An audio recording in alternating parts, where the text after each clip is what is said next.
نبی پاک صلی اللہ تعالی علیہ وسلم فرماتے سوموار اور جمعرات والے دن لوگوں کے اعمال اللہ کی بارگاہ میں پیش کیے جاتے ہیں۔ دو مسلمانوں کے دو بھائیوں کے اعمال رب کی بارگاہ میں پیش کیے جاتے ہیں۔ اعمال ہیں، نیک اعمال ہے، نیکی ہے، نماز ہے، روزہ ہے، حج ہے، زکوٰۃ ہے، صدقات ہے، وہ نیک اعمال اللہ کی بارگاہ میں جمعرات اور پیر کو پیش کیے جاتے ہیں۔ رب کریم فرماتے ٹھہر جو ذرا ان کے اعمال کو روک دو۔ یا اللہ کیوں؟ فرمائے اس لیے کہ ان کے آپس میں نا دلوں میں نفرت ہے، گھٹن ہے، عداوت ہے، ان کو ذرا مہلت دو، یہ پہلے صلح کر لیں پھر ان کے اعمال بھی قبول کر لیں۔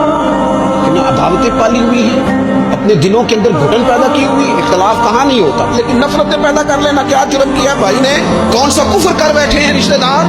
کون سی ایسی بات نکل گئی ہے جو زندگی کے ناطے توڑ کے بیٹھتے ہیں؟ رب کہتا نہیں قبول ہو گیا ابھی اس کے اعمال، روک دو جب تک یہ آپس میں صلح نہ کر لیں۔ اور میں اس لیے کہ ان کے آپس میں نا دلوں میں نفرت ہے، گھٹن ہے، عداوت ہے، ان کو ذرا مہلت دو، یہ پہلے صلح کر لیں پھر ان کے اعمال